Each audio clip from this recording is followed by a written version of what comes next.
அன்பிற்கினியவர்களே, இந்த தொலைக்காட்சி வழியாக உங்கள் அனைவரையும் சந்திப்பதிலே மிகுந்த மகிழ்ச்சி அடைகின்றோம். லூர்து தொலைக்காட்சி நல்ல பல நற்செய்தி அறிவிப்பு பணிகளை செய்து கொண்டு வருகிறது. எனவே இந்த தொலைக்காட்சியினுடைய நிறுவனர் திருமிகு கல்வி செம்மல் SA லூர்துசாமி அவர்களுக்கும் அவரை சார்ந்த இந்த நிர்வாக பொறுப்பாளர்கள், அனைத்து பணியாளர்கள் அனைவருக்குமாக நம்முடைய வாழ்த்துக்களையும் ஜெபங்களையும் தெரிவித்துக் கொள்கின்றோம். நேயர்களாகிய உங்களுக்கும் எங்களுடைய அன்பு கலந்த வாழ்த்துக்களோடு வணக்கத்தையும் நாங்கள் தெரிவித்துக் கொள்கின்றோம். என்னுடைய பெயர் அருட்தந்தை எஸ். பிச்சைமுத்து. தற்போது தூய இதய ஆண்டவர் பசிலிக்கா பங்கினுடைய பங்கு பணியாளராகவும் பசிலிக்காவினுடைய பேரதிபராகவும் பணியாற்றி கொண்டிருக்கின்றேன். லூர்து தொலைக்காட்சிக்கு பல நிகழ்ச்சிகளிலே நான் கலந்து கொண்டிருக்கின்றேன். அது மிகப்பெரிய ஒரு ஆசீர்வாதமாக நற்செய்தி பணியாக நான் கருதுகின்றேன். மறை மாவட்டத்திலே இப்பொழுது இந்த ஒரு நிலையிலே பல்வேறு பணிகளை ஏற்று நடத்துவது எனக்கு பெருமையாகவும் மகிழ்ச்சியாகவும் இருக்கிறது. இந்த நிகழ்ச்சியிலே நான் ஒரு ஒருங்கிணைப்பாளராக இருந்து இந்த நிகழ்ச்சியிலே கலந்து கொள்வது எனக்கு சிறப்பாக இருக்கிறது. அன்பிற்கினியர்களே, இந்த ஒரு சிறப்பு நிகழ்ச்சி எப்படி எனக்கு ஒரு உந்துதலாக கிடைத்தது என்று சொன்னால், சமீபத்திலே நம்முடைய திருத்தந்தை அவர்கள் சேம் செக்ஸ் மேரேஜ் என்ற ஒரு செய்தியை ஊடகங்கள் வழியாக பல கருத்துக்களை பகிர்ந்து கொண்டு அது ஒரு பேசு பொருளாகவே இருந்தது. ஆனால் எல்லாமே தவறான கருத்துக்களை தான் சொல்லிக் கொண்டிருந்தார்களே ஒழிய அதனுடைய உண்மை பொருளை யாரும் சரிவர தெளிவாக சொல்லவில்லை. நான் நினைக்கின்றேன் நம்முடைய இந்த கருத்தாளர் குழு அவர்களும் ஏற்றுக்கொள்வார்னு நினைக்கின்றேன். இந்த ஒரு கருத்து தான் எனக்கு ஒரு உந்துதலாக இருந்தது. உண்மையை சொல்கின்ற ஊடகங்கள் இன்றைக்கு இல்லை. ஆனால் நாம் திருத்தந்தையினுடைய படிப்பினைகளை, திருச்சபையினுடைய படிப்பினைகளை உண்மையாக எடுத்து சொல்ல வேண்டும் என்ற ஒரே ஒரு எண்ணத்திலும் நோக்கத்திலும் தான் இந்த ஒரு சிறப்பு நிகழ்ச்சியானது ஏற்பாடு செய்யப்பட்டிருக்கிறது. இந்த நிகழ்ச்சியினுடைய தலைப்பு அறிவோம் திருமறை என்பதாகும். இந்த தலைப்பிலே ஒவ்வொரு வாரமும் ஞாயிறு தோறும் உங்களை நாங்கள் சந்திக்கின்றோம். நல்ல பல கருத்துக்களை உங்களோடு பகிர்ந்து கொள்ள இருக்கின்றோம். இதற்காக இங்கே நம்முடைய அழைப்பை ஏற்று இந்த கருத்தாளர் கருத்து பகிர்வு செய்ய இங்கே குழுவினராக வந்து கூடியிருக்கின்ற நம்முடைய அன்பு நண்பர்களை உங்களுக்கு அறிமுகம் செய்து வைப்பதிலே மிகுந்த மகிழ்ச்சி அடைகின்றேன்.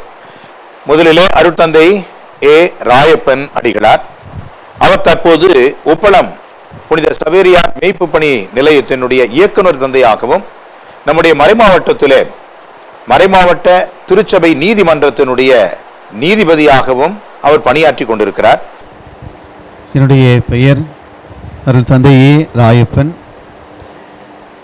உப்பளம் புனித சவேரியார் மெய்ப்பு பணி நிலையத்தினுடைய இயக்குனர் தந்தையாகவும் நம்முடைய மறை மாவட்டத்தினுடைய திருமண நீதிமன்றத்தினுடைய நீதிபதியாகவும் பணிபுரிந்து கொண்டிருக்கிறேன். இந்த ஒரு கூட்ட அமர்வில் கருத்தூட்டாளராக, கலந்துரையாளராக நானும் கலந்து கொள்வதில் பெருமகிழ்ச்சி அடைகிறேன். அதே வேளையில் இந்த லூர்து தொலைக்காட்சியில் மாதந்தோறும் 3வது சனிக்கிழமைகளில் மெய்ப்பு பணி நிலையத்திலே ஒரு நாள் தியான கூட்டங்கள் நடைபெறுகிற பொழுது அதில் மிகவும் முக்கியமான ஒரு பங்கு வகித்து மக்களுக்கு ஒரு ஆன்மீக பணி, நற்செய்தி பணியை ஆற்றிக்கொண்டிருப்பதில் நான் பெருமகிழ்ச்சி அடைகிறேன். அதிலே இந்த லூர்து தொலைக்காட்சி மிகவும் முக்கியமான ஒரு பங்களிக்கிறது. அதற்கு நான் நன்றி கூறுகிறேன். அதே வேளையிலே இந்த கருத்தமர்வுக்கு எங்களை எல்லாம் ஒன்றாக கூட்டி ஒரு ஒருங்கிணைப்பாளராக இருந்து செயல்பட்டு கொண்டிருக்கின்ற பேரல் தந்தை பிச்சைமுத்து அடிகளார் அவர்களுக்கும் இந்த நேரத்தில் நான் நன்றியும் வாழ்த்துக்களையும் கூறிக்கொள்கிறேன். திருமணங்களை பற்றிய பல சச்சரவுகளையும் சண்டைகளையும் தீர்த்து வைக்கவும், தீர்க்க முடியாத பிரச்சனைகளை தவிர்க்க முடியாத வகையிலே அவர்களுக்கு மன விலக்கு என்று சொல்லக்கூடிய வகையிலே அவர்களுக்கு ஒரு தீர்வு கொடுக்கவும் பல முயற்சிகளை எடுத்துக்கொண்டிருக்கின்றார்கள். எனவே தந்தை அவர்கள் இந்த நிகழ்ச்சிக்கு ஒரு கருத்து பரிமாற்றம் செய்கின்ற இந்த குழு உறுப்பினராக வந்தது நமக்கெல்லாம் மகிழ்ச்சி. எனவே தந்தை அவர்களை நாம் அன்போடு வரவேற்கின்றோம். Father, welcome. அடுத்ததாக திருவாளர் பாஸ்கால் ஆரோக்கியசாமி, சரிங்களா? ஓகே. இவர் நம்முடைய பேராயர் இல்லத்திலே அவர் பணியாற்றி கொண்டிருக்கின்றார். குறிப்பாக கணக்கு நடுவத்திலே அவர் பணியாற்றி கொண்டிருக்கின்றார். ஒரு நல்ல சிறந்த அற்புதமான நண்பர், பழகுவதற்கு மிகவும் இனிமையானவர். சமீபமாக ஒரு நிகழ்ச்சியிலே அவரை ஜெபிப்பதற்காக அழைத்தேன். அற்புதமாக அவர் ஜெபித்தார். அன்றே நான் முடிவு செய்து விட்டேன், பஸ்கால இந்த நிகழ்ச்சிக்கு தான் கூப்பிடணும் அப்படின்னு சொல்லி. ஏனென்றால் இன்றைக்கு நம்முடைய பொதுநிலையினர் அதிகமாக முன் வர வேண்டும். அவர்களை நாம் உற்சாகப்படுத்தி முன் நிறுத்துகின்றோம். அந்த வகையிலே திருவாளர் பஸ்கால் அவர்கள் நம்மோடு இருப்பது மிகுந்த மகிழ்ச்சி. நெல்லித்தோப்பு பங்கை சார்ந்தவர். எனவே அவரையும் நாம் இப்பொழுது அன்போடு கூட வரவேற்கின்றோம். வெல்கம். எனது பெயர் பாஸ்கல் ஆரோக்கியசாமி, நெல்லித்தோப்பு பங்கை சேர்ந்தவன். புதுவை பேராலயத்தின் கணக்கு பொறுப்பில் கணக்கு உதவியாளராக பணி செய்து கொண்டிருக்கிறேன்.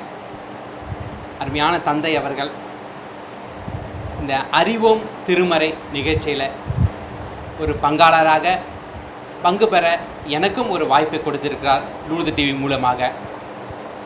இதன் மூலமாய் அநேக காரியங்களை மக்கள் தெரிந்து கொள்ளவும் அது மக்களுக்கு பயனுள்ளதாகவும் இருக்கும் என்று ஒரு நம்பிக்கையோடு கூட இதில் பங்கு பெறுவதில் மிகவும் மகிழ்ச்சி அடைகிறேன். அடுத்ததாக எங்களுடைய பசிலிக்கா பங்கிலே மிகவும் ஒரு சுறுசுறுப்பான ஒரு நபர் என்று சொன்னால் திருமதி சித்ரா சகாயராணி அவர்கள். குடும்ப நல பணிக்குழுவிலே அவர் சிறப்பு ஒரு கருத்தாளராக இருக்கின்றார். குறிப்பாக பொறுப்புள்ள பெற்றோராய் எப்படி இருப்பது என்ற அந்த தலைப்பிலே பல இடங்களிலே நல்ல வகுப்புகளை எடுத்து நல்ல கருத்துக்களை பிறரோடு பகிர்ந்து கொண்டு திருமணம் செய்ய இருக்கின்ற அந்த தம்பதியர்களை, இளம் உள்ளங்களை மிக அருமையாக தயாரித்து கொண்டிருக்கிறார். இது மிகப்பெரிய ஒரு பணி. அவர்களுக்கு எந்த ஒரு சம்பளமோ மற்றவோ கொடுப்பதே கிடையாது. எல்லாம் தாங்களாக முன்வந்து செய்யக்கூடிய ஒரு பணி சேவை ஆண்டவருக்காக. அந்த விதத்தில் நம்முடைய அன்பு சகோதரி அவர்கள் இதே பள்ளியிலே, இந்த அமலோற்பவம் பள்ளியிலே பல ஆண்டுகளாக பணியாற்றி அவருடைய வேலை பளுவின் காரணமாக, குடும்பத்தின் காரணமாக அவர் இப்பொழுது குடும்ப பொறுப்பை, குடும்ப வேலைகளை முழுமையாக எடுத்து செய்து கொண்டிருக்கின்றார்கள். எனவே அவர் இந்த தளத்திலே நம்மோடு இருப்பது என்பது நமக்கு மகிழ்ச்சி. எனவே திருமதி சித்ரா சகாயராணி அவர்களையும் நாம் அன்போடு இப்பொழுது வரவேற்கின்றோம். என் பெயர் சித்ரா சகாயராணி. நான் கல்வி பணியில் 23 வருடங்கள் ஆசிரியராக பணியாற்றி விருப்ப ஓய்வு பெற்றுக்கொண்டுள்ளேன். குடும்பத்துக்காக தான் இந்த வேலையை நான் பண்ணேன். அதுக்கப்புறம் கிடைச்ச நேரத்தை உபயோகமாக ஏதாவது செய்யலாங்கும்போது நம்முடைய அருட்தந்தை அவர்கள் எனக்கு ஒரு நல்ல பிளாட்ஃபார்ம் அமைச்சு கொடுத்தாங்க. குடும்ப நல பணிக்குழுவில் பிள்ளைங்க மேரேஜ் ப்ரிப்பரேஷன் கிளாஸ்க்கு பிள்ளைங்களை தயார்படுத்துறது. இப்போது இந்த அறிவோம் திருவையில் எனக்கு இதில் பங்கு பெறுவதில் நான் ரொம்ப மகிழ்ச்சி அடைகிறேன். இந்த வாய்ப்பு கொடுத்த தந்தை அவர்களுக்கு நன்றி செலுத்துகிறேன். மிகுந்த நன்றிம்மா. இப்பொழுது நம்முடைய இந்த நிகழ்ச்சியை பற்றி ஒரு சில கருத்துக்களை நாம் சொல்ல இருக்கின்றோம். இந்த நிகழ்ச்சி எதற்காக, ஏன் என்று ஒரு கேள்வி எழலாம். அன்புக்குரியவர்களே, இந்த நிகழ்ச்சி எதற்காக நான் முன்னரே குறிப்பிட்டது போன்று இன்றைக்கு ஊடகம் என்றாலே பலவிதமான ஈர்ப்பு, அதுதான் ஊடகம். பொய்ய சொன்னாலும் அது ஈர்ப்புத்தன்மை உடையதாக சொல்கின்றார்கள். அது உண்மை இல்லை, அது கட்டுக்கதை, அது இட்டுக்கட்டி சொன்னது என்றாலும் கூட அதை கவர்ச்சியான முறையிலே சொல்லி அதை நம்ப வச்சிடுறாங்க. ஒரு சில ஊடகங்கள் யூடியூப்லாம் பார்த்திங்கன்னா போட்டுருவான், 100 கோடி ரூபாய் திருடினார்கள், அப்புறம் 100 கோடி ரூபாய்ன்ற வார்த்தையே வராது அந்த யூடியூப்பில். ஆனால் அதை போட்டு விட்ருவான். ஏனென்றால் அதை உடனே போய் பார்க்கணும். வியூவர்ஸ் அவங்களுக்கு ரொம்ப முக்கியம். நமக்கு வியூவர்ஸ் அந்த மாதிரியான ஒரு மணி, பணம், அதுக்காக நம்ம வரல. உண்மையை மக்கள் அறிந்து கொள்ள வேண்டும். இன்றைக்கி மக்கள் குழம்பி போயிருக்கிறான். எது உண்மை எது சரி அப்படின்னு சொல்கிறதுக்கு சரியான ஒரு ஊடகம் இல்லை, சரியான ஒரு தளம் இல்லை. அதனால் இந்த உண்மையை நாம் தெரிந்து கொள்ள வேண்டும் என்பதற்காகத்தான் இந்த ஒரு நிகழ்ச்சி. எனவே இந்த நிகழ்ச்சியின் அடிப்படையில் இப்பொழுது ஒரு சில கருத்துக்களை மட்டும் உங்களோடு பகிர்ந்து கொள்ள விரும்புகின்றோம். இன்றைக்கு முதல் நிகழ்ச்சி என்பதனால் ஒரே ஒரு தலைப்பை மட்டும் நாம் எடுத்துக்கொள்கிறோம். அன்புக்குரியவர்களே, அடுத்து வருகின்ற வாரங்களிலே நாம் பல தலைப்புகளை எடுப்போம். குறிப்பாக திருத்தந்தை அவர்களுடைய போதனையில் இருக்கக்கூடிய அந்த படிப்பினை கருத்து பரிமாற்றங்கள், கருத்து போராட்டங்கள், கருத்து தவறானது சரியானது என்று பலவற்றை நாம் அலசி ஆய்ந்து உண்மை இதுதான் என்று உங்களுக்கு சொல்வதுதான் இந்த நிகழ்ச்சியினுடைய அடிப்படை ஒரே நோக்கம். அந்த வகையிலே நாம் இப்பொழுது நம்முடைய இந்த நிகழ்ச்சியினுடைய மிக முக்கியமான பகுதிக்கு நாம் செல்கின்றோம். நம்முடைய கருத்துக்களை பகிர்ந்து கொண்டு உங்களுக்கு உண்மை என்ன என்பதை அறிவிக்க உங்களை அன்போடு நீங்களும் இதில் பங்கெடுக்குமாறு கேட்டுக்கொள்கின்றேன். நன்றி. அறிவும் திருமறையில் முதலாவதாய் கேட்க போகிறது, இப்போது எங்கள் பார்த்து திருச்சபை சினட்னு பேசியிருக்கிறாங்க. சினட்னா என்ன? அந்த சினடுடைய தமிழ் பொருள் எப்படி பயன்படுத்தப்படுகிறது அதை பற்றி விளக்குனீங்கன்னா மக்கள் ஈஸியாக புரிஞ்சுக்குவாங்க, சரியான விளக்கம் தெரிஞ்சுக்குவாங்க. இந்த சினடு எங்கே கேள்விப்பட்டீங்க, அது சொல்ல முடியுமா? ஏன்னா ஒவ்வொரு ஆலயத்திலையும் இப்போது கரெக்ட் சினடுக்காக ஜெபம் பண்ணுங்க ஆமாம் அப்படின்னு சொல்லி ஜெபம் பண்ணுறாங்க. ஆமாம் ஆமாம். திரு ஆயர் பேரவையின் சினட் அப்படின்னு சொல்கிறாங்க. அது புரிஞ்சுக்க மக்களுக்கு தெரியல, ஏதோ சொல்கிறாங்க, சாமியார் சொல்கிறாரு, நம்மளும் கூடவே நிற்கிறோன்றாங்க. அதோடைய சரியான விளக்கம் சொன்னீங்கன்னா மக்களுக்கும் ஈடுபாடோடு செயல்பட புரிந்து ஜெபிக்க ஒரு உறுதுணையாக இருக்கும். கண்டிப்பாக கண்டிப்பாக. ஃபாதர், நீங்கள் சொல்கிறீங்களா இது உங்கள் கருத்து என்னன்னு? ஒரு அருமையான ஒரு கேள்வி. இன்றைய காலகட்டங்களிலே திருச்சபையில் திரு அவையில் இருக்கின்ற ஒவ்வொரு உறுப்பினருடைய உள்ளத்திலும் எழுந்து கொண்டிருக்கிறது. ஏனென்றால் இந்த சினட் அப்படி என்ற இந்த ஆங்கில வார்த்தைக்கு கூட்டொருங்கியக்க திரு அவை, அதாவது முன்பெல்லாம் பார்க்கிற பொழுது திரு அவைக்கு ஏதாவது படிப்பினைகள் கொடுக்க வேண்டும், சில வரைமுறைகள் கொடுக்க வேண்டும், சில சட்டத்திட்டங்களை கொடுக்க வேண்டும் என்றால் திருத்தந்தை அவர்களோடு இருக்கின்ற குழுக்கள் எல்லாம் ஒன்றாக கலந்து ஆலோசித்து அவர்கள் எடுக்கின்ற முடிவுகளை திரு அவைக்கு அவர்கள் கொடுப்பார்கள். ஆனால் இந்த சினட் என்ற இந்த வார்த்தையிலே, இந்த கூட்டொருங்கியக்க திரு அவையிலே எதை அவர்கள் மையப்படுத்தியிருக்கிறார்கள் என்றால், மேலிருந்து கீழ் என்ற அமைப்பு முறையை மாற்றி கீழிருந்து மேல் என்ற ஒரு அமைப்பு முறையை திரு அவையிலே திருத்தந்தை அவர்கள் உருவாக்கியிருக்கிறார்கள். அதாவது கீழிருந்து மேல் என்றால் திரு அவையில் இருக்கின்ற ஒவ்வொரு அங்கத்தினருடைய கருத்துகளும் திரு அவைக்கு சென்றடைய வேண்டும்.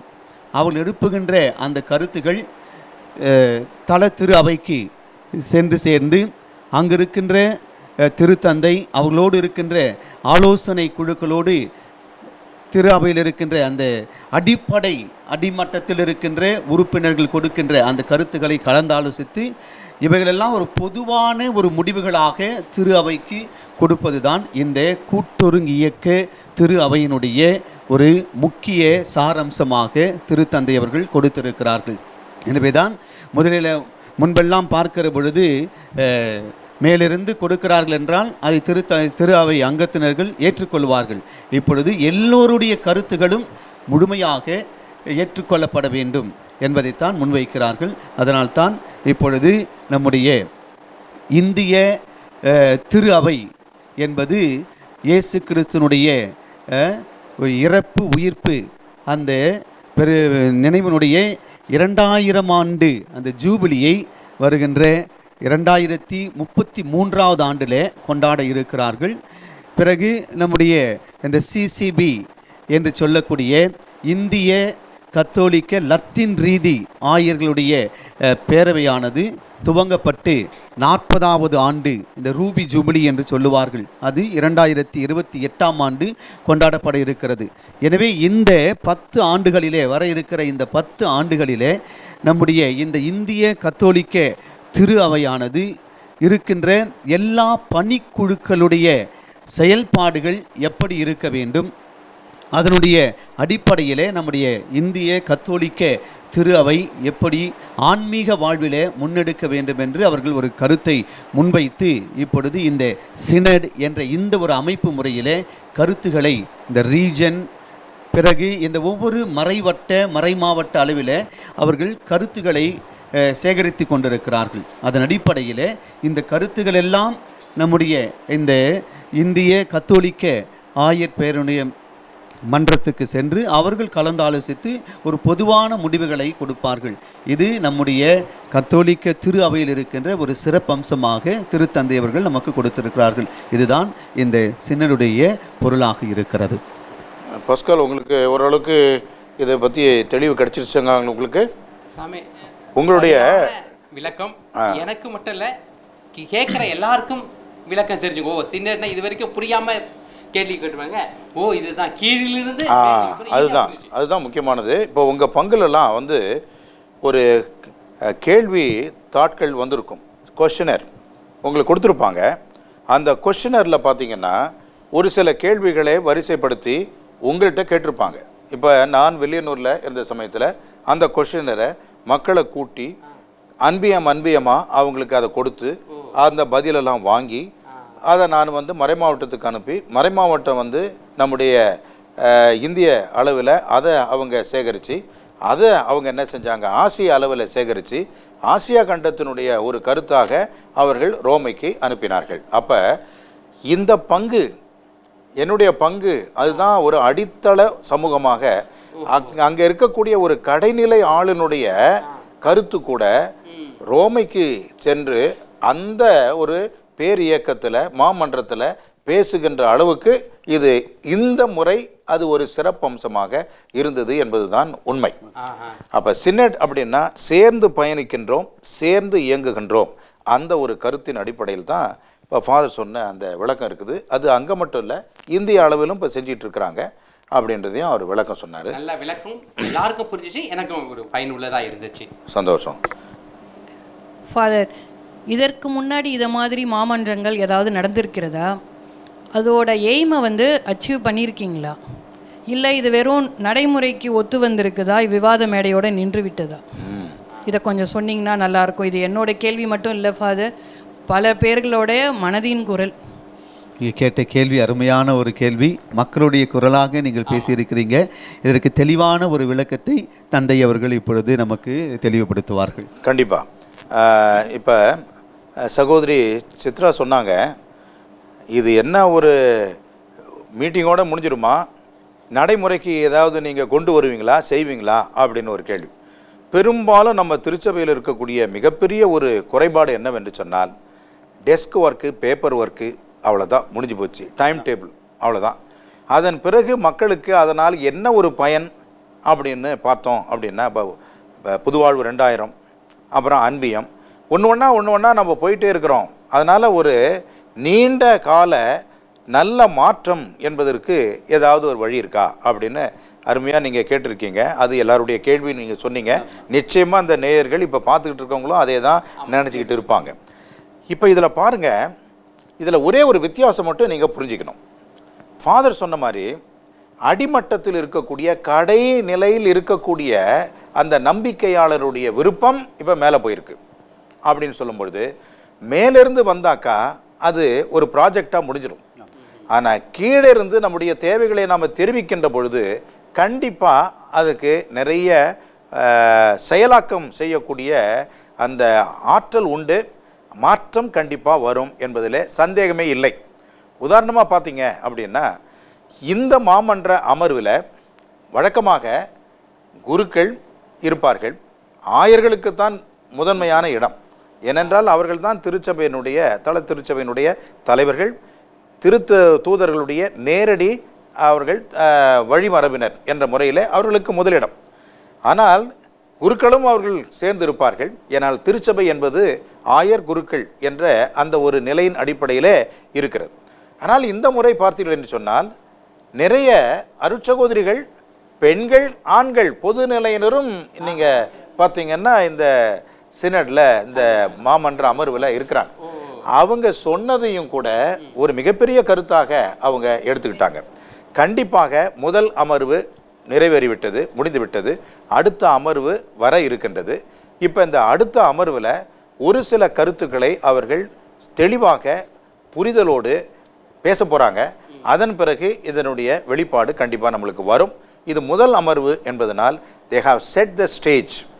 நெக்ஸ்ட் என்னன்னாக்கா அடுத்தது கருத்துக்களை அவர்கள் பரிமாறிக்கொண்டு பேச இருக்கின்றார்கள். என்னை பொறுத்த வரைக்கும் இதனால் மிகப்பெரிய ஒரு மாற்றம் வரும் என்பதில் எனக்கு சந்தேகமே இல்லை. ஏனென்றால் இந்த வார்த்தை இதுவரைக்கும் திருச்சபையினுடைய வரலாற்றில் எங்கே பார்த்தாலும் பேசப்படலை. சினட் என்ற வார்த்தை இன்னைக்கு எல்லாரும் பேசுகிறாங்க. Synodal church, synodal way of administrating the parish, synodal method அப்படின்னு எல்லாமே சினடல் கிறிஸ்மஸ் அப்படின்னு சொல்கிறாங்க, சினடல் டிஸ்கோர்ஸ்ன்னு சொல்கிறாங்க.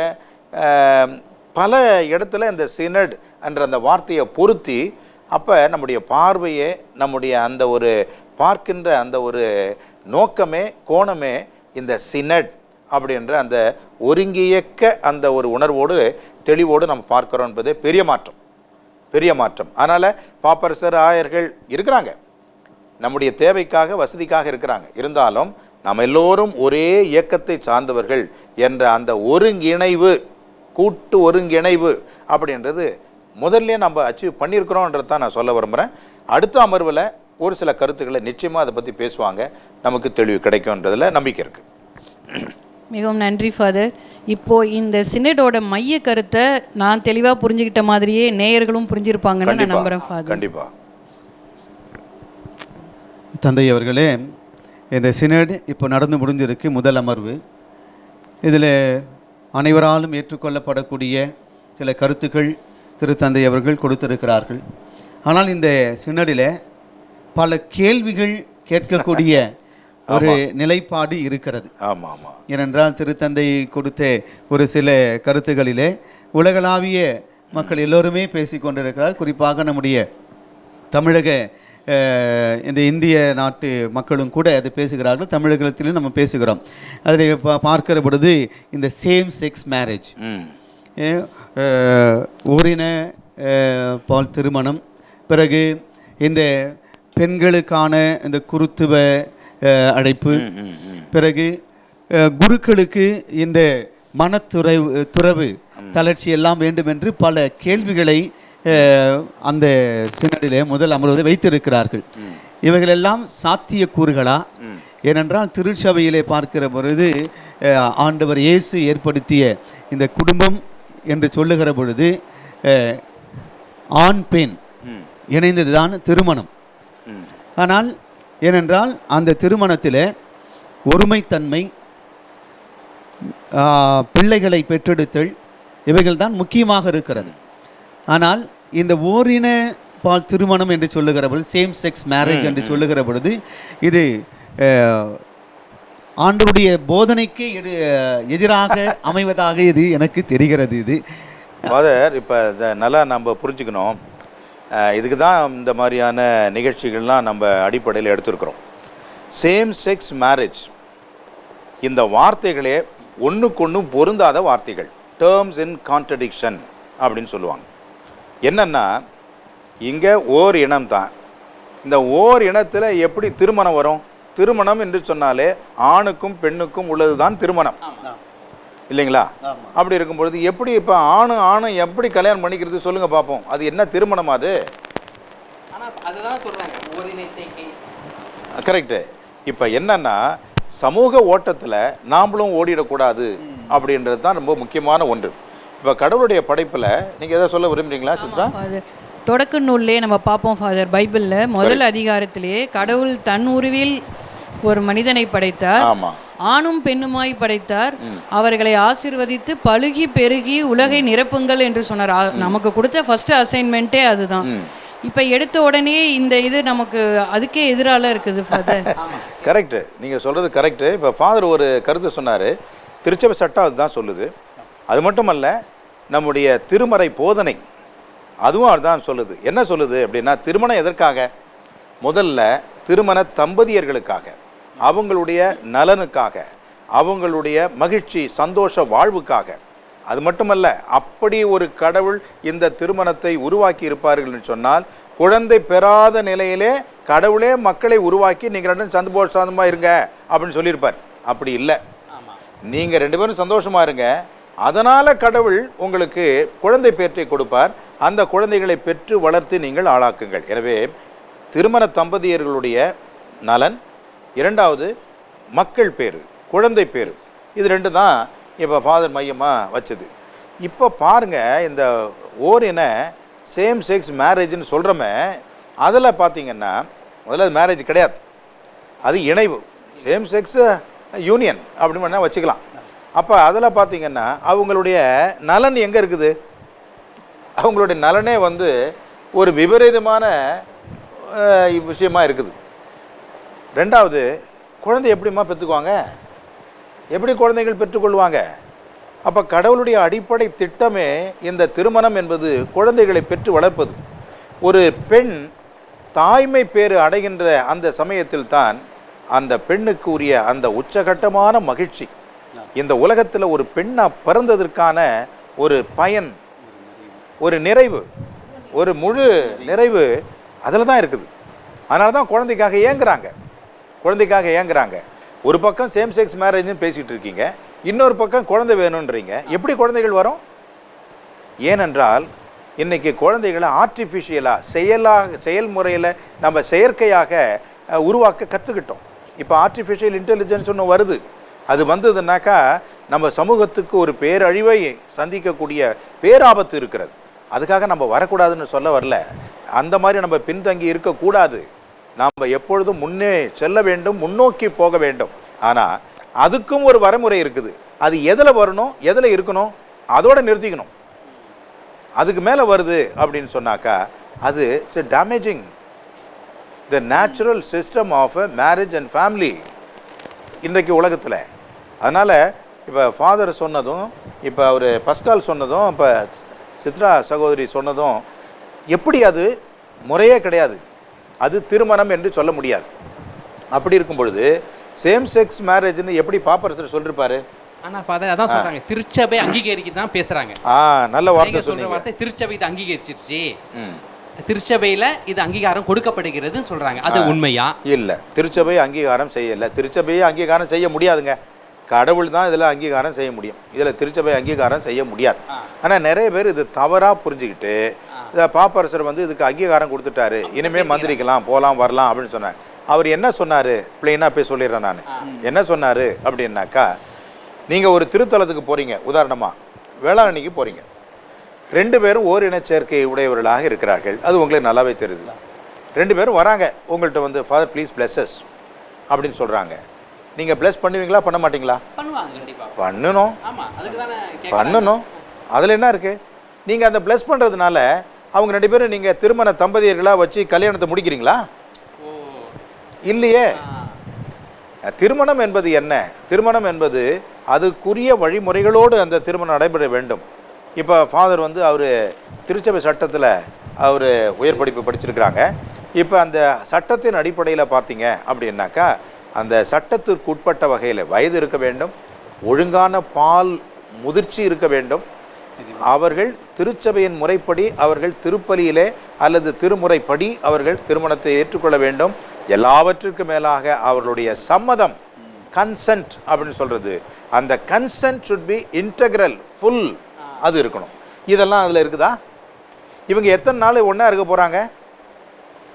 இவங்களுக்கு எப்படி இந்த உறவு என்பது இருக்க போகிறது? இதெல்லாம் நினைக்கும் பொழுது நான் என்ன சொல்கிறேன்னா, பலகீனம் என்பது வேறு, ஆனால் இதுதான் ஆர்டர் ஆஃப் த டே, இதுதான் முறைமை அப்படின்னு நம்ம செய்ய முடியாது. எனவே இது ஓரின சேர்க்கையினுடைய திருமணம், ஒரு பால் திருமணம் அல்லது சேம் செக்ஸ் மேரேஜ் அப்படின்றது வார்த்தைகளே பொருந்தாத ஒன்று. இது மேரேஜே கிடையாது. சேம் செக்ஸ் யூனியன் என்ன சொல்லிக்கோங்க. பாப்பரசர் என்ன சொன்னார்? இப்போ பஸ்கல் சொன்னாங்க மாதிரி பாப்பரசர் என்ன சொன்னார் அப்படின்னாக்கா, அந்த மாதிரியான ஒரு மனிதர்கள் இப்போ என்னுடைய அறவீட்டில் நான் உட்காந்துருக்கிறேன், என்னுடைய ஆஃபீஸுக்கு வராங்க, ஃபாதர் நாங்கள் வந்து இப்போ இங்கிலாந்துலேருந்து வரோம், நாங்கள் 2 பேரும் திருமணம் செஞ்சுக்கிட்டோம் அப்படின்னு அவங்க சொல்கிறாங்க. நான் சொல்லலை, திருமணம் செஞ்சுக்கிட்டோம், நாங்கள் 2 பேரும் ஒன்றா தான் இருக்கிறோம், ப்ளீஸ் பிளெஸஸ் ஃபாதர் அப்படின்றாங்க. அப்போ நான் கெட் அவுட்னு சொல்ல முடியுமா? நான் முடியாதுன்னு சொல்ல முடியுமா? Okay fine, God bless you, முடிஞ்சு போச்சு, அவ்வளோதாங்க. அவர் சொன்னார், don't refuse these people the blessings of God, they are also sons and daughters of God. அதனால் அவங்கள நீங்கள் டிஸ்கிரிமினேட் பண்ணாதீங்க, பாகுபாடுபடுத்தி அவங்கள உதாசீனப்படுத்தி வெளியே அனுப்பிடாதீங்க.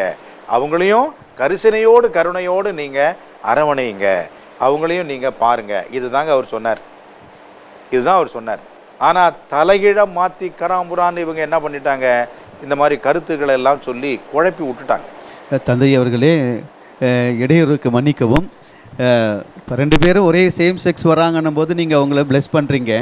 இப்போ ப்ளெஸ் பண்ணும்போது எந்த மேட்டர் அண்ட் ஃபார்ம் பயன்படுத்தி இப்போ ப்ளெஸ் பண்ணுவீங்க? பிதா சுதன் பரிசுத்த ஆவியின் பெயரால் நான் உன்னை ஆசீர்வதிக்கிறேன், ப்ளெஸ் பண்ணுறது தான் பண்ணுவீங்க. அப்போ அந்த ட்ரினிட்டி ஃபார்முலா இருக்கும்போதே நீங்கள் வந்து அதை அங்கீகாரம் கொடுக்குற மாதிரி தானே இருக்குது. சரி, இது நல்ல ஒரு கேள்வி.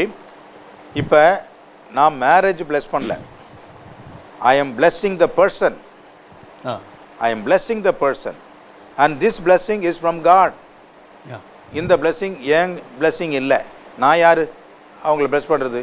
நான் யார் அவங்கள bless பண்ணுறதுக்கு தடையாக இருக்கிறது? இல்லை, அவங்க வரும்பொழுதே நாங்கள் 2 பேரும் ஹஸ்பண்ட் அண்ட் ஒய்ஃப் என்ற ஒரு சிந்தனை தானே அவங்க வராங்க இங்கே முன்னாடி வரும்போது. ஓகே, அப்போ அவங்களுடைய அந்த சிந்தனையை அவங்களுடைய எண்ணத்தை நீங்கள் வந்து ப்ளஸ் பண்ணும்போது ஃபுல்ஃபில் பண்ணுறீங்க இல்லையா? நிச்சயமாக கிடையாது. இப்போ நீங்கள் வந்து ஒருத்தருக்கு blessing கொடுக்குறீங்க, அவர் பாவ நிலையிலே இருக்கிறார். அந்த பாவ நிலையில் இருக்கிறவரை நீங்கள் blessing பண்ணீங்கன்னாக்கா அப்போ அந்த பாவத்தை நீங்கள் அங்கீகரிக்கிறது அர்த்தமா? இல்லை. உதாரணமாக பாருங்கள், இன்றைக்கே நம்ம இந்திய சமுதாயத்தில் ரேம்பண்ட் அப்படின்ற வார்த்தையை பயன்படுத்தலாம். பல விதமான விரவி கிடக்கின்ற ஒரு பெரிய பிரச்சனை என்ன அப்படின்னாக்கா, நிறைய பிரிவுகள், பிளவுகள், பிரிஞ்சு வாழக்கூடிய தம்பதியர்களை இன்றைக்கி நம்ம பார்க்குறோம். அப்படி பிரிஞ்சு வாழக்கூடிய ஒரு இளம் பையனோ ஒரு பெண்ணோ அவங்க எவ்வளோ நாளுங்க அவங்க தனியாக இருப்பாங்க? அவங்களுக்குன்னு ஒரு ஆசைபாசம் இருக்காதா? அவங்களுக்குன்னு ஒரு இது இருக்காதா? அப்போ அவன் என்ன செய்கிறான்? திருச்சபை முறைப்படி அவன் திரும்ப ஒரு கல்யாணம் பண்ண முடியாது. அந்த மாதிரி ஒரு இதாக வாழ்ந்துட்டு இருக்கான். நன்மை வாங்கக்கூடாது. திருப்பலியில் அவன் கலந்து கொள்ளக்கூடாதுன்னு நாம் யாருங்க சொல்கிறது? திருப்பலியில் அவனும் ஒரு விசுவாசியாக வந்து நிற்கிறான், ஆனால் நன்மை வாங்கக்கூடாது அப்படின்னு நம்ம ஒரு கண்டிப்பாக வச்சுருக்கிறோம். அது கண்டிப்பாக நம்ம அதை கடைபிடிக்கணும், அதில் மாற்று கருத்தே இல்லை. Father please plus me father, மனசு கஷ்டமாக இருக்குது, பாரமாக இருக்குது, என்னால் ஒரு நிம்மதியாக இருக்க முடியல, வேறு வழி எனக்கு தெரியல ஃபாதர், எனக்காக வேண்டிங்க, பிளஸ் மீ அப்படின்னு சொல்கிறாங்க. அப்போ அந்த மனம் திரும்பி வரக்கூடிய அந்த ஒரு நிலையில் இருக்கக்கூடிய அந்த சகோதரனுக்கோ சகோதரிக்கோ நான் எப்படி வந்து நான் எல்லாம் பிளஸ் பண்ண மாட்டேன், கெட் அவுட், நீ யாரோ நான் யாரோ அப்படின்னு சொன்னனாக்கா நிச்சயமாக நான் வந்து ஆண்டவர் இயேசுவினுடைய அந்த அற்புதமான கருணைக்கும் இரக்கத்திற்கும் எதிராகத்தான் செயல்படுகிறேனே ஒழிய அந்த மனிதனை நான் ஒரு மனிதாபிமானத்தோடு பார்க்கின்ற பொழுது அவனுடைய பாவ நிலையை அங்கீகரித்து ஏற்றுக்கொள்கிறேன் என்று நிச்சயமாக கிடையாது. இனி பாவம் செய்யாதே போ, நான் உனக்கு தீர்ப்பிட மாட்டேன் அப்படின்னு சொன்னார். அப்படின்னா என்ன அர்த்தம்? அந்த பாவி பெண்ணு தான், ஆனால் அந்த பெண்ணு வந்து ஆண்டவருடைய பாதத்தில் இப்போ இருக்கிறாங்க. அப்படின்னும் பொழுது கடவுள் இரக்கத்தின் பார்வை தான் கொடுத்தார் ஒழிஞ்சு திருப்பவும் என்ன செய்யக்கூடாது.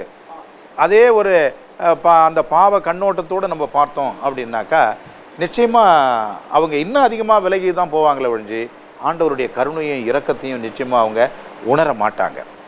அதனால் இப்போ நம்ம என்ன சொல்ல வரோம், நம்ம விளக்கத்தை விட பாப்பானவர் என்ன சொன்னாருனாக்கா, எளிமையாக இந்த மாதிரி வருகின்றவர்களுக்கு இப்போ நீங்கள் இன்னொன்று புரிஞ்சுக்கணும், இது நம்ம சூழ்நிலையை விட யூரோப்பியன் கான்டெக்ஸ்ட், அமெரிக்கன் கான்டெக்ஸ்ட், அங்கே நிறையா இப்போ வந்துருச்சு. அதனால் இது இயல்பாகவே வந்துருச்சு, இது ஒரு ஃபேஷனாக மாறி போச்சு, இது ஒரு வாழ்க்கை முறையாகவே மாறிடுச்சு. அப்படி இருக்கும் பொழுது மக்களை நீங்கள் அதிகமாக தள்ளி வைக்காதீங்க, புறக்கணிக்காதீங்க, மக்களை அரவணைச்சு அவங்களுக்கு நீங்கள் அந்த இரக்கத்தையும் கருணையையும் அந்த சொலிடாரிட்டி, எம்பத்தி இதெல்லாம் காட்டுங்க. இதை தான் அவர் சொல்ல வந்தது.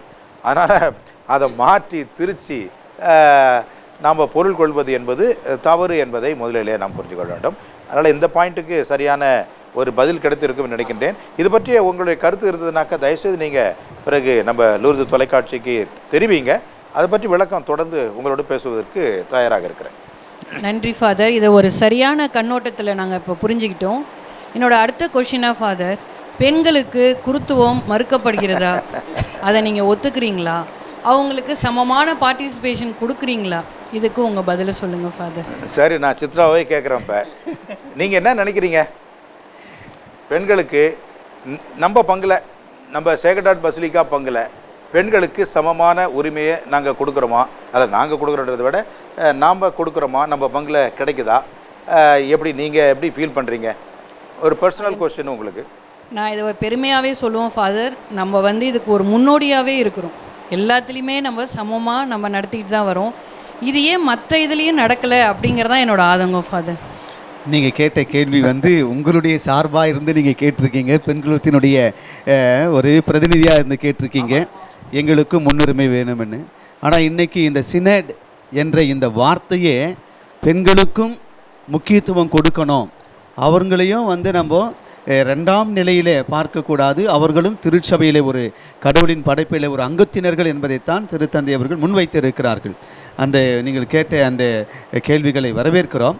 அதே நேரத்தில் திருச்சபையிலே முதலில் பார்க்கிற பொழுது ஆண்டவர் இயேசு ஏற்படுத்தியது தூயாவின் வல்லமையினால் குருத்துவத்தை ஏற்படுத்தி தனக்கு பின்னால் அந்த பணிவாழ்வை தொடர்ந்து ஆற்றுவதற்காக திருத்துதர்களை தேர்ந்தெடுத்து ஆண்களை தேர்ந்தெடுத்து அவர் அனுப்பினார். அவர் ஆண்டவர் இயேசுனுடைய அந்த பணிவாழ்விலே பார்க்கிற பொழுது பெண்களும் சிலர்களாக இருந்திருக்கிறார்கள். ஆனால் ஆண்களுக்கு முக்கியத்துவம் கொடுத்து, ஏனென்றால் அவர்கள் செல்ல வேண்டிய இடங்கள் பல எதிர்ப்புகள் மத்தியிலே அவர்கள் பல இருளிலும் வாழக்கூடிய ஒரு சூழ்நிலை இருக்கிறது. இயற்கையாகவே பார்க்கிற பொழுது எதையும் தாங்கக்கூடிய ஒரு நிலை ஆண்களுக்கு உண்டு. ஆனால் இது தூயாவின் வல்லமையினால் காலங்காலமாக திருச்சபை நடந்து கொண்டிருக்கிறது. அன்னை மரியாள் குருக்களுடைய பாதுகாவலியாகவும் இருந்து குருக்களின் தாயாகவும் இருந்து திருச்சபை வழிநடத்துகிறார்கள். எனவே இப்பொழுது இருக்கிற நிலை தொடர்ந்து கொண்டு இருக்கிறது. ஆனால் நீங்கள் கேட்கின்ற இந்த கேள்விகள் எதிர்காலத்திலே தூயாவின் வழிகாட்டுதலிலே அது உருவாக்கப்படுகிறது என்றால் திருச்சபையிலே நாங்கள் அனைவருமே அதை வரவேற்கிறோம். கண்டிப்பாக. நன்றி ஃபாதர். இப்போ பஸ்கால் என்ன நினைக்கிறாரு? ஏன்னா அவர் ஒரு ஜென்ட் அப்படின்ற முறையில் இந்த கேள்வியை அவர் எப்படி நினைக்கிறாரு? ஏன்னா அவர் ஒரு லேமேன், அவர் எப்படி நினைக்கிறாரு? இல்லை, இப்போ இயேசுவோடு கூட பெண்களும் பணி செய்தார்கள் அப்படின்னு இருக்குது. அதெல்லாம் என்ன சொல்கிறாங்க, எங்களுக்கு எதுவுமே தரமாட்டேங்குது தான். ஆனால் நீங்கள் பேதுருவின் வழி மரபில் வந்திருக்கிறோம், மறைக்கப்படாத உண்மை தான். ஆனால் ஆண்டவரோடு கூட பெண்களும் பணி செய்தார்கள். அப்போ பணி வாழ்வில் அவங்கள சேர்த்தா இன்னும் அநேகருக்கு பணி செய்ய உதவியாக இருக்கும். எனவே தான் திருச்சபையில் பெண்களுக்கும் நிறைய பணிகள் கொடுத்திருக்கிறார்கள், அவர்களையும் அங்கீகரித்திருக்கிறார்கள். அவர்களுக்கு சமூக பணி இருக்கிறது, பிறகு இளைஞர்களுடைய பணி இருக்கிறது. ஆனால் இந்த அர்ச்சிப்பு பணி என்று சொல்லக்கூடிய வகையில் ஆண்டவர் இயேசுவினுடைய அந்த விழுமியங்களை சீடர்களுக்கு கொடுத்திருக்கிறார். எதிர்காலத்திலே இது தூயாவின் வழிகாட்டுதல் இருந்தது என்றால் அதை நாங்கள் அங்கீகரித்து ஏற்றுக்கொள்ளுகிறோம். சரியான விளக்கம், நன்றி. இப்போ என்னன்னா, இப்போ சித்ரா கேட்டது என்னன்னா, இப்போ பல பொறுப்புகளில் நீங்கள் கொடுத்துருக்குறீங்க, அப்போ இந்த பொறுப்பை மட்டும் ஏன் ஒன்றும் வச்சுக்கிட்டே இருக்கிறீங்க, ஏன் கொடுக்க மாட்டீங்க? எவ்வளவோ மாற்றங்கள் இப்போ உலகத்தில் நடந்துட்டு இருக்குது ஃபாதர். முன்னாடி ஒரு இது நடந்ததுனால நம்ம அதை எப்படி கண்மூடித்தனமாக அதை அப்படியே ஃபாலோ பண்ணிக்கிட்டே இருக்கிறது அப்படிங்கிறதான். எல்லா துறையிலையும் இப்போ பெண்கள் சாதிக்கிறாங்க இல்லைங்களா? அப்போ நம்மளுடைய திரு அவையில் இதை ஒரு கொண்டு வரலாமே அப்படிங்கிறது. நீங்கள் தான் சொன்னீங்களே கீழ்மட்டத்திலேருந்து கருத்துக்களை ஏற்றுக்கொள்ளப்படும், அது எங்கள் கருத்தாக எடுத்துக்கலாம்ல ஃபாதர்? கண்டிப்பாக எடுத்துக்கலாம். இப்போ ஃபாதர் சொன்ன மாதிரி பார்த்தீங்கன்னாக்கா, ஏன் குருக்களாக கூடாது பெண்கள்? இதற்கு சரியான தெளிவான விவிலியபூர்வமான விளக்கம் பதில் அப்படின்றது இது வரைக்குமே யாருமே கொடுக்கல. எந்த ஒரு இறையியலாரும் எந்த ஒரு அமைப்பிலேயும் இதை கொடுக்கல. இப்போ என்ன பிரச்சனை அப்படின்னு சொன்னாக்கா, சமூகம் வளர்ந்து கொண்டே இருக்கிறது, மாறிக்கொண்டே இருக்கிறது. இன்றைக்கு பெண்கள் எல்லா தளத்திலும் இருக்கின்றார்கள், விண்வெளிக்கு செல்கின்றார்கள், ராக்கெட்டு விடுகின்றார்கள். ஒரு காலத்தில் அவர்கள் காவலர்களாக பணியாற்ற முடியாது, போலீஸ் டிபார்ட்மெண்ட்டில் ஹையர் அஃபிஷியலாக இன்றைக்கி இருக்கிறாங்க, நம்ம பாண்டிச்சேரியில் இருக்கிறாங்க. அதே போல் ஆர்மியில் மிலிட்ரியில் அவங்க இருக்க முடியாதுன்னு நாம் நினச்சோம், அதில் இருக்கிறாங்க. எல்லா துறையிலும் இருந்துட்டாங்க. ஏன் இந்த துறையில் மட்டும் இன்னும் வரல? இப்போ உதாரணமாக நம்முடைய பிரிவினை சபை சகோதரர்கள் சிஎஸ்ஐ, ஏஎல்சி, டிஎல்சி, இந்த மாதிரியான மெயின் லைன் சர்ச்சஸ், பெண்டகோஸ்டல் அதெல்லாம் நான் சொல்ல விரும்பலை, ஆனால் டிஎல்சி, ஏஎல்சி, சிஎஸ்ஐ, என்எஸ்ஐ இதெல்லாம் பார்த்தீங்க அப்படின்னா மெயின் லைன் சர்ச்சஸ். இங்கெல்லாம் பார்த்தீங்கன்னா பெண்கள் பாஸ்டர்ஸாக இருக்கிறாங்க இல்லைங்களா? அப்போ ஏன் ஆகக்கூடாது அப்படின்ற கேள்வி எங்களுக்கும் இருக்குது, ஆண்களுக்கும் இருக்குது, குருக்களுக்கும் இருக்கிறது. எனவே நல்லது நடக்கட்டும், அது வரைக்கும் கொஞ்சம் பொறுமையாக இருக்கட்டும். இந்த கேள்வி என்பது எல்லாரும் காலகாலமாக கேட்டுக்கிட்டே இருக்கிறோம். திருத்தந்தை அவர்கள் ஃபாதர் சொன்ன மாதிரி ஒரு ஆவியினுடைய ஏவதனால திருச்சபையை வழிநடத்தக்கூடிய ஒரு மிகப்பெரிய ஒரு பொறுப்பில் இருக்கின்றார். நினச்சி தான் எடுத்துச்சான் பட்டுன்னு கவுத்த முடியாது, அது மாதிரி செய்ய மாட்டார். அவருக்குன்னு ஒரு கால கட்டம் இருக்கிறது, அதுக்கு ஒரு தேவை இருக்கிறது. இந்த தேவையின் அடிப்படையில் மாற்றங்கள் வந்தால் வரவேற்க தயாராக இருக்கிறோம். அது வரைக்கும் பொறுமையோடு காத்திருப்போம். இதை பற்றி தர்க்கம் பண்ணாமல் இதை பற்றிய ஒரு வேண்டுதலாகவே வைத்து நாம் காத்திருப்போம். அவ்வளோதான் நம்ம சொல்ல முடியும். எதிர்ப்பாவோ இதற்கு நம்ம முடியவே முடியாது என்று ஒரு எதிர்மறையாவோ சொல்ல விரும்பலை. கடவுளுடைய விருப்பம், திருச்சபையினுடைய வழிகாட்டுதல், நமக்கு கீழ்ப்படிந்து இருப்போம் என்பது தான் நான் நினைக்கிறேன். என்னுடைய கருத்தாக நான் வைக்கின்றேன். கேட்குறவங்களும் சரியாக புரிஞ்சிருக்கும். கண்டிப்பாக. இந்த ஒரே கடைசியாக முடிச்சா மாமற்ற முடிவு எப்படி இருக்கும் திருச்சபையில்? அதனால் என்ன பயன்? கீழிருந்து மேல் சொல்லிட்டீங்க மாமன்றம், அதான் சீனியர். இதன் முடிவு எடுத்தால் திருச்சபை பயனுள்ளதாக இருக்குமா? அதுக்கு அநேகர் பயன்படுகிற மாதிரி இருக்குமா? கண்டிப்பாக. இப்போ சித்ரா முதல்ல ஒரு கேள்வி கேட்டாங்க, இதுக்கு முன்னாடி இந்த மாதிரி மாமன்றங்கள் நடந்துருக்குதா அப்படின்னு ஒரு கேள்வி கேட்டாங்க. அதனுடைய தொடர்ச்சி தான் இப்போ நம்ம பாஸ்கல் அவர்கள் கேட்டார்கள். நடந்திருக்கு. அது ஆயர் மாமன்றம் அப்படின்ற வகையில் ஆயர்கள் குருக்கள் அப்படியெல்லாம் சேர்ந்து ஃபாதர் சொன்ன மாதிரி உயர்மட்ட அளவில் அதை பற்றி யோசனை பண்ணி இறையியல், விவிலியம், திருச்சபை சட்டம், திருச்சபை போதனை, வத்திக்கான், 2ஆம் வத்திக்கான் பொதுச்சங்கம், இது போன்ற எல்லா கொள்கை திரட்டின் அடிப்படையிலேயும் இப்போ இருக்கக்கூடிய நடைமுறை காலத்தின் அறிகுறிகளையும் இணைத்து சேர்த்து இறையியலார் அந்த தளத்திலே அவர்கள் இதை பற்றியெல்லாம் யோசித்து எழுதக்கூடிய வரைவு மடல்களாகத்தான் இதுவரைக்கும் இருந்தது. உதாரணமாக இளையோருக்கான மாமன்றம் நடந்தது, குடும்பத்திற்கான மாமன்றம் நடந்தது. இதுபோல் மாமன்றங்கள் நடக்குது. 5 ஆண்டுகளுக்கு ஒரு முறை, 6 ஆண்டுகளுக்கு ஒரு முறை என்று அந்தந்த பாப்பரசர்களும் கண்டிப்பாக வைத்திருக்கிறார்கள். ஏனென்றால் திருச்சபை என்பது புதுப்பிக்கப்பட வேண்டும்.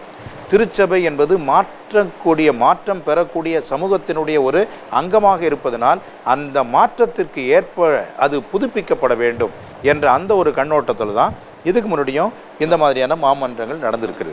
ஆனால் இந்த மாமன்றத்தில் நீங்கள் சொல்கிற மாதிரி அடிமட்டத்திலிருந்து உங்களுடைய பஸ்கால் இவர் சொன்ன கருத்து இன்னைக்கு பாப்பரசர் வரைக்கும் சென்று அந்த கருத்து இன்றைக்கு பேசப்படுகிறது அப்படின்றது தான் இதனுடைய சிறப்பு அம்சம்.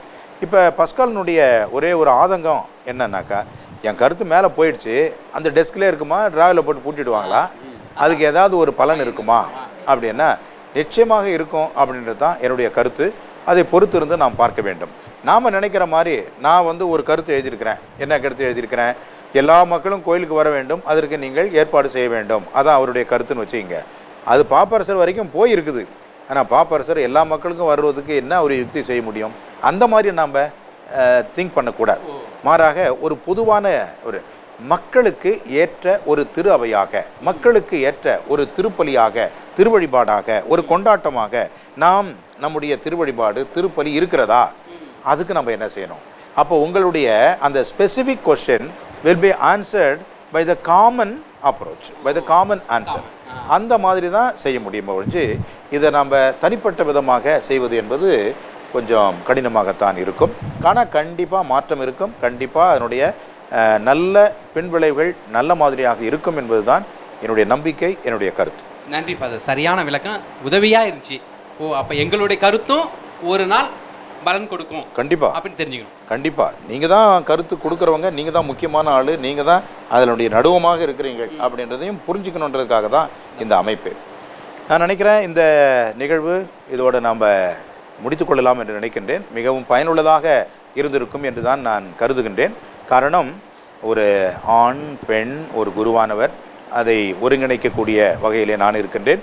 எனவே பல தளத்திலிருந்து இந்த மாதிரியான கருத்துக்கள் ஒன்றாக வந்து இதை நாம் கலந்து பேசுகின்ற பொழுது அது உங்களுக்கும் அது வெளிச்சமாக, ஒரு விடையாக, ஒரு தெளிவாக கிடைத்திருக்கும் என்று நினைக்கின்றேன்.